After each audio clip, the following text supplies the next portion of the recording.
Consultancy provide कर सके, है कि नहीं अजीजों?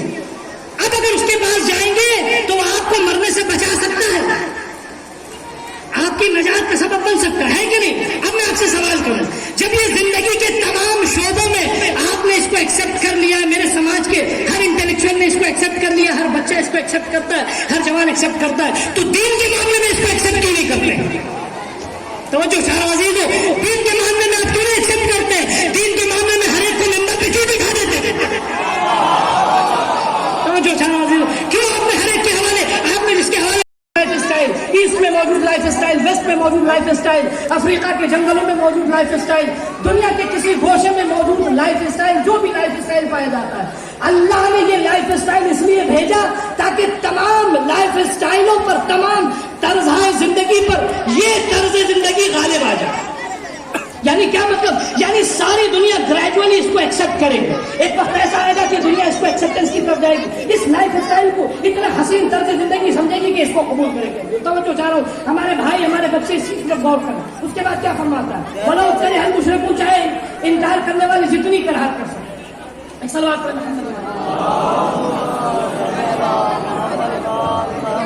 जल्दी जल्दी मैं अपनी बात को समेट रहा हूँ। एक कामिल निसाब हाजिर हो, एक कामिल तर्ज जिंदगी था। मैं इमाम हुसैन की तरफ आपको लाना चाह रहा हूँ। इतना कामिल निसाब था जिंदगी का कि इमाम हुसैन जैसी जात ने इसको बचाने के लिए अपना सब कुछ कुर्बान किया।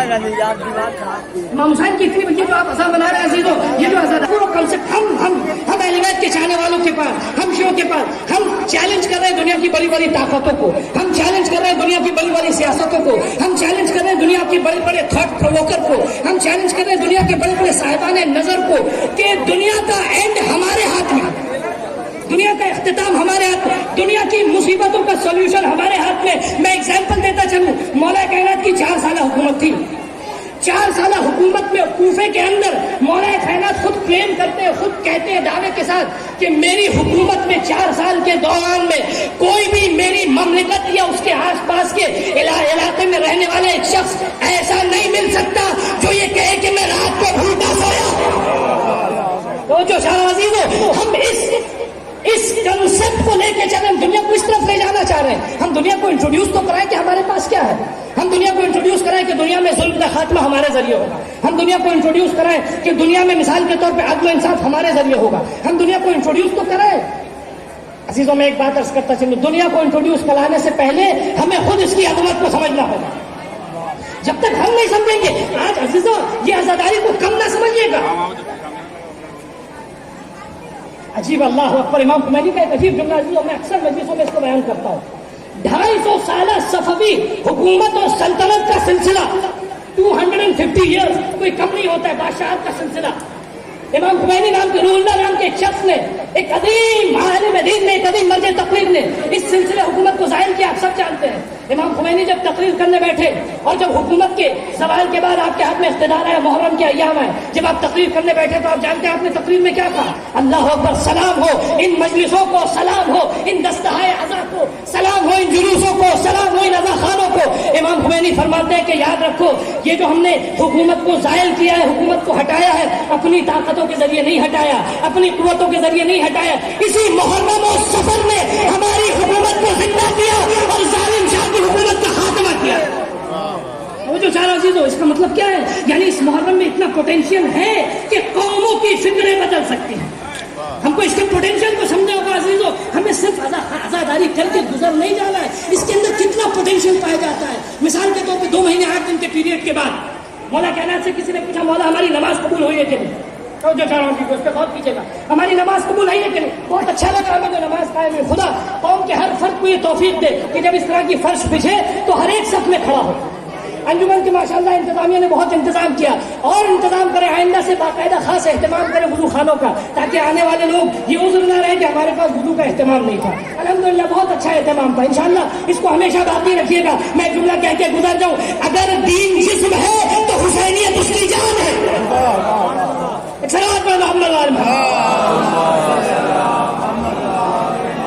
तो जो चारों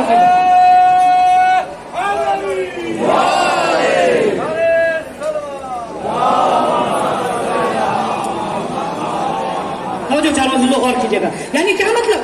250 साल हुकूमत, आज दुनिया में वाहिद एक عزیزوں اس کو کوئی پولیٹیکل سسٹم اور نظام صرف نہ سمجھیے گا. میں عزیزوں توجہ چاہ رہا ہوں. عزیزوں حکومت انقلاب دوسرے ملکوں میں بھی آئے. ابھی آپ دیکھ لیں پچھلے 12 سالوں میں کہاں کہاں ٹونس میں انقلاب آیا, مصر میں انقلاب آیا, ایجپٹ مصر میں انقلاب آیا, مشرق وسطیٰ میں مڈل ایسٹ میں کتنے ملکوں میں انقلاب آیا.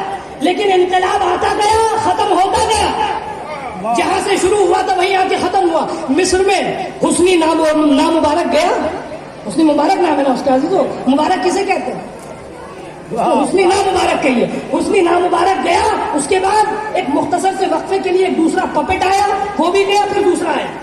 جہاں سے بات شروع ہوئی تھی, میں کہیں آپ کو لے کے جانا چاہ رہا ہوں, تو چاروں واسطے غور کی, جہاں سے بات شروع ہوئی تھی وہیں آ کے ختم ہو گئی. چینجز آئے نہیں. توجہ چاروں واسطے اتنے انقلاب ابھی آپ پچھلے 40 سالوں میں دیکھیں, مختلف پوری سینچری میں دیکھیں کتنے انقلاب آئے. ملکوں میں حکومتیں بدلتی گئی, چینجز آتے گئے, لیکن جہاں سے شروع ہوا تھا نظام وہیں آ کے ختم ہو گیا. انقلاب آنے کا مطلب ظلم کا خاتمہ. انقلاب آنے کا مطلب ظالم کو خوف. توجہ چاروں واسطے. انقلاب آنے کا مطلب عدل و انصاف. انقلاب آنے کا مطلب بھوکوں کو کھانا. انقلاب آنے کا مطلب ضرورت مندوں کا لحاظ. انقلاب آنے کا مطلب انسانیت کا احساس. انقلاب آنے کا مطلب مظلوموں کی حمایت. انقلاب آنے کا مطلب ظالموں سے مقابلہ. اور جو چاروں عزیزوں, انقلاب آنے کا مطلب حق کا دفاع. اب سنیے, 250 سال کے بعد یہ حکومت آئی, امام خمینی انقلاب لے کر آئے.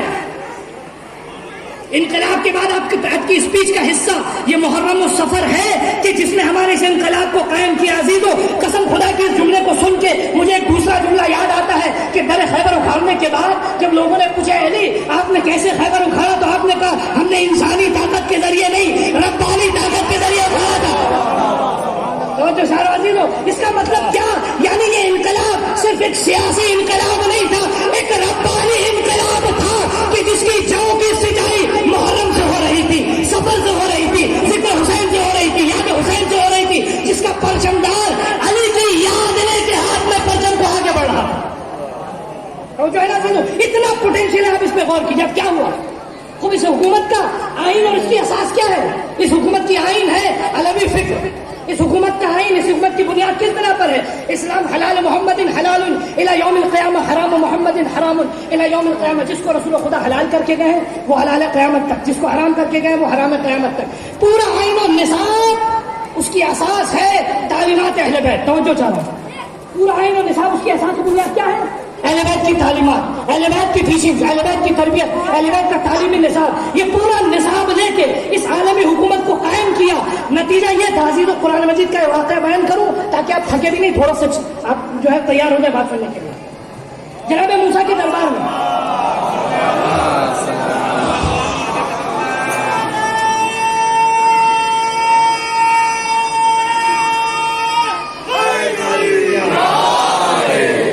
جناب موسیٰ فرعون کے دربار میں مقابلے کے لیے پہنچے. بہت معروف واقعہ, اکثر مجلسوں میں آپ نے سنا ہوگا کہ انسان کی فکر اگر بدل جائے تو اس میں کتنے چینجز آتے ہیں.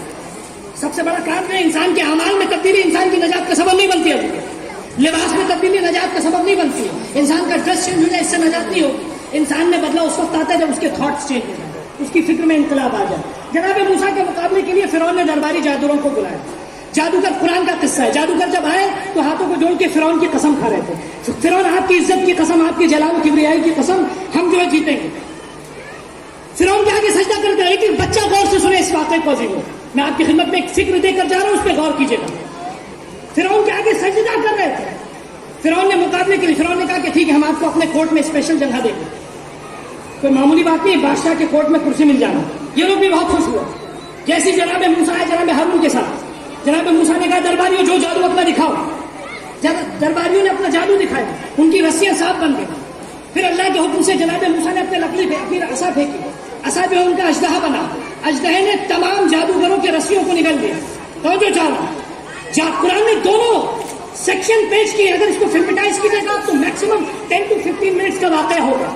15 منٹ میں کتنی تبدیلی. فرعون جو بادشاہ کنگ, فرعون جس کے پاس اقتدار, فرعون جو خدائی کا دعوے دار, فرعون جو لوگوں کی موت و حیات کا ذمہ دار خود کو سمجھتا تھا. 1 منٹ میں, جیسے آپ دیکھتے نا بچے کارٹون جیسے دیکھتے ہیں یا اینیمیشن دیکھتے ہیں, 1 منٹ میں گولی مار کے انسان کو ختم کر دیتا ہے. وہی حال فرعون کا. 1 منٹ میں چاہے کسی کی موت کا فتویٰ دے دے, 1 منٹ میں چاہے کسی کو قتل کر دے, 1 منٹ میں چاہے کسی کو جلا دے. فرعون اس مقام پہ تھا. اب عزیزوں جیسے ہی جناب موسیٰ نے اپنا معجزہ دکھایا, तमाम जादूगरों ने देखा, तवज्जो से सुनिएगा जी, देखने के बाद बगैर कहे सुने फौरन सजदे में चले गए, फौरन सजदे में गए। मूसा क्या कहते हैं, ए मूसा हम आप पे और आपके खुदा पे ईमान लेकर आए, तवज्जो चाहो, खूब ये ईमान लेकर आए, सजदे में गए। देखिए इंसान की सोच में तब्दीली आए तब इंसान के अंदर जुरातें आती हैं। अब जैसे सजदा किया, जनाब मूसा के खुदा का ऐलान किया, फिरौन ने धमकियां देना शुरू की कि तुम विदाउट माई परमिशन, हमारी इजाजत के बगैर तुमने कैसे मूसा के खुदा को एक्सेप्ट किया, तुमने कैसे मूसा के खुदा के आगे सजदा किया। दरबारियों ने जवाब दिया, फिरौन तेरी खुदाई को मानने के लिए तो 10 लोगों से पूछना पड़ेगा, लेकिन इस खुदाई की इबादत करने के लिए किसी से पूछने की जरूरत नहीं है। हमारे जमीन ने हक्कानियत को दर्द की, हक को दर्द किया, हम फौरन सजदे में चले गए। अब देखिए इंकलाब अब आता है, जैसे सजदे में गए, सजदे से उठे, फौरन फिरौन ने धमकियां देने शुरू की, हम तुम्हारा हाथ काट देंगे, तुम्हारा पैर काट देंगे, तुमको खजूर की तरफ से लटका देंगे, तुमको मिसाल बनाएंगे, तुम मर जाओगे तो लोग तुमको देख के इबरत लेंगे। एक मर्तबा वो लोग जो फिरौन की कसमें खा रहे थे, आंखों में आंख डाल के, बादशाह की कहते हैं किंग की आंखों में आंखें डाल करके, ऐ फिरौन जा तुझे जो करना है कर ले, तू तो इसी दुनिया का फैसला करेगा। हम उस खुदा पे ईमान लेकर आए हैं जो इसी दुनिया का भी मालिक है और आखिरत भी उसी के हाथ में है।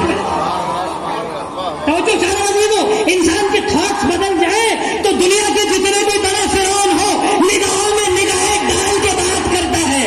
तो समझ गए ना अजीजों, अब इस इनकलाब की अहमियत को समझे। दुनिया का सबसे बड़ा सुपर पावर, सबसे बड़ा शैतान, सबसे बड़ी ताकत इनकलाब से पहले हर एक उसके आगे सजदा कर रहा था, लेकिन जैसे ही इनकलाब आया, नहीं कहूं, जैसे ही फिक्र अलवी फिक्र बनी, जैसे ही अपनी जिंदगी में हुसैन को एक्सेप्ट किया, अब जमाने की बड़ी बड़ी ताकतों की आंखों में आके डाल के बात करते हैं, जाओ तुम जो कर सकते हो कर लो, सैंक्शन डालोगे डाल लो, हमारा दाना पानी बंद करोगे बंद कर दो, हमें भूखा रखोगे भूखा रख लो। सुन लो जमाने वालों, अगर भूखा रखोगे तो हमारे पास माह रमजान है, और अगर मैदान जंग में उतरोगे तो हमारे पास करबला है। सलावत पे मोहम्मद वाले मोहम्मद।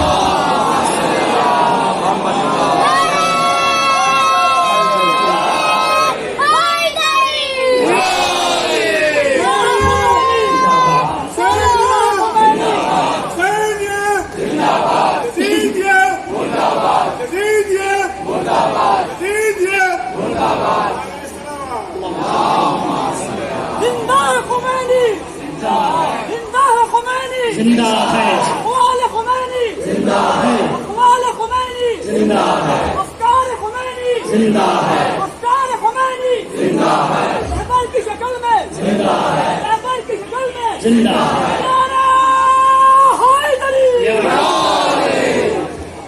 अज़ीज़ों, इस हकीकत को कौन समझेगा? हमें इस जाविये से अपनी अज़ा को समझना होगा। हमने अपने आप अपनी इंपॉर्टेंस को, जब तक याद रखिए हम अपनी इंपॉर्टेंस को नहीं समझेंगे, हमें अपनी आइडेंटिटी नहीं हो सकती, हम अपने आप को आइडेंटिफाई नहीं कर सकते, हम अपने आप को पहचान नहीं सकते। अजीजों, ये ना समझिए कि हम गुर्बत के आलम में किसी गली, किसी छोटे से घर में रहने वाले हैं। अजीजों, अगर हम गरीब हैं तो जनाब अबू ज़र भी हमसे ज्यादा गरीब थे। अली का मानने वाला, अली की चाहत और फिक्र और अली के दीन को अपनाने वाला जितना भी गरीब हो, दुनिया में कोई भी अमीर उससे ज्यादा अमीर नहीं हो सकता। तो रखिएगा जी, मैं सिर्फ जज्बात में इस बात को नहीं कह रहा हूं। अब इंसान अमीर फिक्र से होता है, पैसों से नहीं। बहुत से दौलतमंद है, पैसों से अमीर है, लेकिन फिक्र से उनसे ज्यादा फकीर और गरीब दुनिया में आपको कोई नहीं मिलेगा। कैसे अजीजों? मैं एक और जुमला अर्ज करता चलूं, इंसान असीर किससे होता है? तो जो शहरों अजीजों, इंसान असीर किससे होता है? इंसान किसको असीर कहते हैं? दुनिया की तारीफ क्या है? असीर वो है कि जिसके हाथ बंधे हो, असीर वो है कि जो जंजीरों में जकड़ा हो, असीर वो है जो कैद में हो। मैं डेफिनेशन बदलता हूँ, असीर वो है कि जिसकी जबान बंद हो, असीर वो है कि जिसकी अक्ल बंद हो, असीर वो है कि जिसका ज़मीर जालिम के आगे सर झुकाता हो। नहीं अजीजों, अगर असीरी ये होती तो सैयद सज्जाद असीर होते, लेकिन अल्लाह अकबर, असीरी नाम है ज़मीर की असीरी का, असीरी नाम है फिक्र की असीरी का, असीरी नाम है हक के सामने खामोश रहने का, असीरी नाम है बातिन के आगे सजदा करने का। अजीजों, असीरी दुनिया थी, सैयद सज्जाद आबाद थे।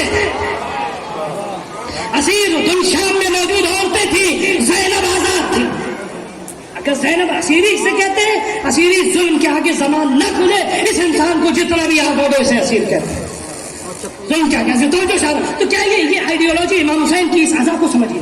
امام حسین کے علیہ السلام کی عزاداری کوئی معمولی سی رسم نہیں ہے کہ 2 مہینے 8 دن میں ہم نے انجام دی اور اس کے بعد 9واں دن آتا ہے تو we are totally change, we are different personality. نہیں، ایسا ہرگز نہیں عزیز، نہیں۔ اپنی اہمیت کو سمجھے عزیزو، اس عزا کی عبادت کو درک کرے۔ قسم خدا کی یہ جتنی جو نمازیں قائم کی آپ، ہزاروں سال تک نمازیں رہے، اگر حسینیت کو نکال دیجیے تو کوئی بھی اثر نہ ہوگا عزیز۔ یہ نماز، یہ خانہ کعبہ، یہ تمام دین کی بقا اس عزا سے ہے، ہماری پہچان اس عزا سے ہے۔ دنیا کے مقابلے میں آج ہم کھڑے ہوئے چیلنج کر رہے ہیں دنیا کو، دنیا کی بڑی بڑی طاقتوں کو، ریئلی عزیز کو بلیو کیجیے، اس کو ہم چیلنج کر رہے ہیں۔ کیوں؟ کیونکہ ہمارے پاس ایسا کانسیپٹ ہے، ہمارے پاس ایسی آئیڈیالوجی ہے۔ دنیا میں ظلم کا سولوشن ہمارے پاس ہے، دنیا میں عدل و انصاف کا سولوشن ہمارے پاس ہے، دنیا میں ظلم کا خاتمہ کیسے ہوگا ہمارے پاس ہے۔ یہ صرف کلیم نہیں کر رہا، وہ اپنے بچوں کو بتائیے، ہماری مائیں اپنے بچوں کو بتائے، جن ماؤں نے اپنے بچوں کو ان باتوں کی لوری سنائی تھی، وہ قومیں جب جوان ہوئی تو دنیا کی بڑی طاقتوں کے لیے اذیت کا سبب بننے لگی، ان کی آنکھوں میں خار کا سبب بننے لگی۔ آج دنیا کا سب سے بڑا شیطان ان کے آگے سجدہ کر رہا ہے۔ یہ ہماری ماں کو سمجھنا ہوگا کہ اپنے بچوں کو صرف رسم عزا نہ سکھائیں، بلکہ بتائیں، جب دودھ پلا رہی ہے بچوں کو، جب آغوش میں لوریاں سنا رہی ہے، تو یہ بتائیں کہ تمہارے پاس حسین جیسی ذات کا عشق ہے، تمہارے پاس عزاداری جیسی اتنی عظیم تحریک ہے کہ جس کے ذریعے قوموں کا مقدر بدل سکتا ہے، جس کے ذریعے قوموں کا مقدر سمجھ سکتا ہے۔ عزیزو، قسم خدا کی اس کو رسموں میں بدلنے نہ دیجیے گا۔ اپنے بچوں کو ہم بتائیں، اپنے جوانوں کو ہم بتائیں، جتنی بھی عزاداری ہوگی اس میں کمی نہ کیجیے گا۔ لیکن ایک بات عرض کرتا چلو عزیزو، جتنی عزا کیجیے اس میں کمی نہ کیجیے، لیکن عزا کے ہر عمل کے ذریعے اپنی بھی پہچان بنائیے اور دنیا کو بتائیے کہ ہم حسین کی شناخت ہے۔ ایسا نہ ہو کہ ہمارے عمل کو دیکھ کر لوگ سمجھے نہیں، پہچانے نہیں کہ ہم کیا کر رہے ہیں۔ نہیں عزیز، ہم ریپرزینٹ کر رہے ہیں۔ یہ جلوس ہماری کا کس لیے لے کے نکلے؟ کیا آبجیکٹو ہے اس کا؟ کس لیے لے کے نکلے؟ آپ صرف کیا غم کی داستان بتانے کے لیے نکلے؟ توجہ چاہ رہا عزیزو، نہیں، اگر اتنا ہے تو پتھروں نے گریہ کیا تھا، پہاڑوں نے گریہ کیا، آسمان رویا۔ نہیں عزیزو، یہ جو ہمارے ذہنوں میں ڈالا گیا کہ ہم صرف گریہ کرنے کے لیے پیدا ہوئے، عزیزو اس کو ذہن میں سنیے، ذہن میں رکھیے گا۔ ارے عزیزو، اگر حسین سے عشق ہے تو ہم گریہ کریں گے۔ نہیں، میں مثال بتاؤں، آپ شاید تھوڑا سا حساس ہو جائے۔ اگر میرے گھر میں کسی کا انتقال ہو جائے، کیا بتائیے، رونے کے لیے کیا مجھے کسی کی نصیحت چاہیے؟ میرے باپ کا انتقال ہو جائے، میرے کسی عزیز کا انتقال ہو جائے، خدا سب کو سلامت رکھے، کیا ہمیں کسی کی ریکمنڈیشن چاہیے کہ تم رو، تمہارے عزیز کا انتقال ہو گیا؟ نہیں، میری ماں ہے تو میں گریہ کروں گا، میرا باپ ہے تو میں گریہ کروں گا، میرا بھائی ہے تو میں گریہ کروں گا۔ اے عزیزو، دنیا کی کسی قوم نے بھی حسین کو اون نہیں کیا ہے، تنہا ہم ہیں جو حسینیت کے ذمہ دار ہیں، ہم ہیں جس کو حسینیت نے اون کیا ہے۔ تو اب ہمارا رونا بہت بڑی فضیلت نہیں ہے، بلکہ ہماری زندگی کی ضرورت ہے۔ ہم نہ روئے تو ہم پہ تف ہے، ہم نہ روئے تو ہم پہ شرم ہے، ہم نہ روئے تو ہمارے لیے مر جانے کے لیے نہیں عزیزو، رونا ہماری زندگی ہے، رونا گریہ کرنا ہماری زندگی۔ کیونکہ حسین ہمارے ہیں، شہزادی ہماری ہے، رسول خدا ہمارے ہیں، علی ہمارے ہیں، سکینہ ہماری ہے، علی اصغر ہمارے ہیں، علی اکبر ہمارے ہیں، دوسری کسی قوم نے ان کو اپنایا نہیں ہے۔ تو عزیزو، رونا یہ ہمارے عشق کی دلیل ہے، لیکن یہ ہماری آخری ذمہ داری نہیں ہے۔ توجہ سارا عزیزو، یہ ہماری ذمہ داری کیا ہے؟ ہماری ذمہ داری دنیا کے سامنے امام حسین کو پہچانوانا ہے، ہماری ذمہ داری دنیا کے سامنے امام حسین اور حسینیت کو انٹروڈیوس کروانا ہے۔ ہمارے یوتھ اس کو سمجھے، جب محرم کا زمانہ آتا ہے نا، جتنے بھی لوگ مثال کے طور پہ وہ کسی بھی شعبے میں ماہر ہیں، اپنے شعبے میں کچھ ایسا کیجئے کہ آپ اپنے حلقے میں لوگوں کو حسینیت پہنچا سکیں۔ جو لوگ جن کا قلم اچھا وہ آرٹیکلز کی شکل میں ایک چھوٹا سا پیمفلیٹ، ایک چھوٹا سا لیفلیٹ تیار کریں، اسکولوں میں، کالجز میں، آفیسز میں آپ جائیے، ایک چھوٹا سا لیفلیٹ 4 بندوں کا 10 پیراگراف کا لکھ کے دے دیجیے، بھائی لسن ہو از حسین، who we are, what we are doing, what we want to do, what we expect، ہم کیا کرنا چاہ رہے ہیں، ہماری کیا توقع ہے، ہم کون ہے حسین، تاکہ اس کے ذریعے دنیا کو ہم پہچانوا سکیں۔ توجہ چاہو عزیزوں، اور جو جس اعتبار سے امام حسین کو دنیا میں پہچانوا سکتا ہے، ہر فرض کا ہماری ماؤں کا فریضہ ہے وہ پہچانوائے۔ اگر فرض کیجیے آپ باہر نکلے، بے حجاب نکلے، تو دنیا کیا کہے گی؟ کیا کہے گی دنیا؟ یہ کہے گی ارے زینب نے تو حجاب کے لیے سب کو قربان کر دیا۔ میں اپنی ماں بہنوں سے کہہ رہا ہوں، وہ اپنی بچیوں کو جب بالغ ہو جائے تو بغیر حجاب کے باہر نہ نکالے،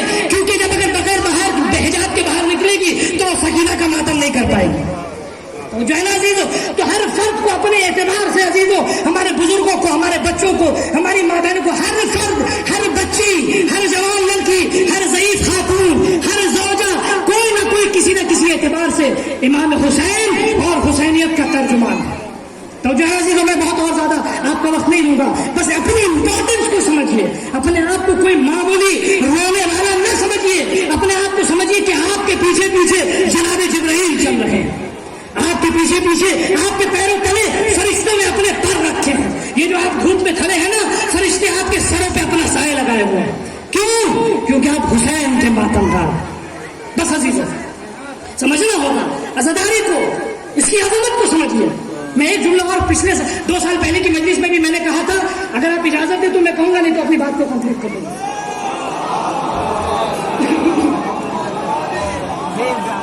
हमें अपने आप में तब्दीलियां ईजाद करनी होगी। तब्दीलियां कहां से होती? दीन के नाम की तब्दीली। दीन के नाम की, मैं बहुत जिम्मेदारी के साथ कह रहा हूं, दीन के नाम पे तब्दीलियां मिंबरों में हाथ से शुरू होती हैं। मिंबर पे कौन जाता है? मैंने बहुत 2 साल पहले मिसाल दी थी। ये बताइए, किसी की तबीयत खराब हुई, कोई भी बीमार हुआ, किसके पास जाता है? जिन लोगों का दिमाग खराब होता है वो मौलाना साहब के पास तावीज लेने जाते हैं। ऐसे है मेरे पास, मौलाना साहब बहुत खांसी हो रही है, कोई गंडा लिख दीजिए। मेरा गंडा जो है उनकी खांसी को इंक्रीज कर सकता है, कम नहीं कर सकता, क्योंकि खुदा ने कहा जब बीमार हो तो तबीब के पास जाओ।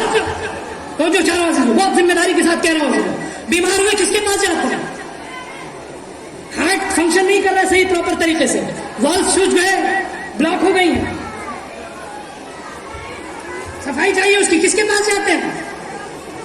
इंजीनियर के पास जाते हैं। इंजीनियर साहब, आप तो यहाँ लोहा वहां लोहा लगाते हैं, इतना आपके पास फन में मेहनत है, मेरा भी इलाज कर दीजिए। इंजीनियर क्या कहेगा? तो चारों कि नहीं मेरे पास इसका इलाज नहीं। एक्सेप्ट किया कि नहीं? आपने बताइए, समाज ने इसको एक्सेप्ट किया कि नहीं? आप किसी बच्चे को तालीम देने के लिए किसी अनपढ़ जाहिल के पास ले जाते हैं? नहीं ले जाते। क्यों नहीं ले जाते? क्योंकि वो जो खुद नहीं पढ़ा वो आपको क्या पढ़ाएगा, है कि नहीं अजीजों? दुनिया में कोई भी काम होता है, दुनिया की अप्रोच ये है, इंटेलेक्ट अप्रोच। मैं नादान लोगों की बात नहीं कर रहा, आप सब माशाल्लाह ये इंटेलेक्ट है। बिहार की एक तारीख है, रेशो तालीम के एतबार से अगर आप देखिए, अपनी कौम की मैं बात बता रहा हूँ, हिंदुस्तान के बहुत सारे इलाकों में अगर कंपैरिजन करें तो इस खित्ते की तालीम का, अपनी कौम के बच्चों की तालीम का रेशियो बहुत ज्यादा है। और हम दोनों मुख्तलिफ इलाकों में तरक्की कर रहे हैं। तो एक इंटेलेक्ट तबका है, एक समझदार संजीदा तबका है, अपनी इस आइडेंटिटी को, अपनी शनाख्त को, पहचान को बाकी रखिएगा, खासकर हमारे बच्चे इसको पहचाने। ऐसी लोग जिस किसी भी शोबे में कोई जरूरत होगी उसके माहिर के पास जाओ। क्यों? क्योंकि अगर किसी गैर के पास जाएंगे वो हमारा नुकसान करेगा, फायदा नहीं करेगा। समझ गया कि नहीं सारी बातें? जो समझ गया वो सलावत भेजे।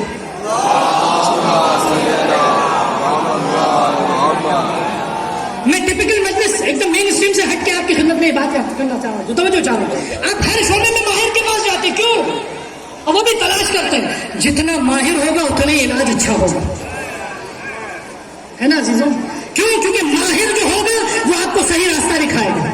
माहिर किसे कहते हैं? जिसने पढ़ा हो, अपने बाल इस्लाम में सफेद किए हो, जिसने उम्र जाया की हो।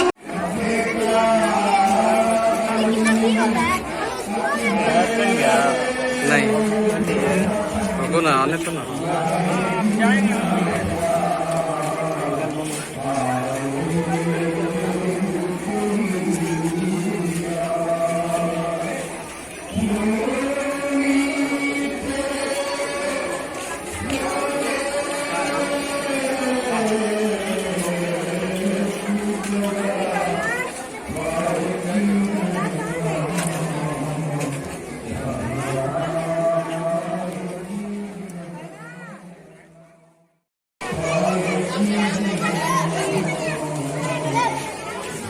कहाँ आ रहा है? क्या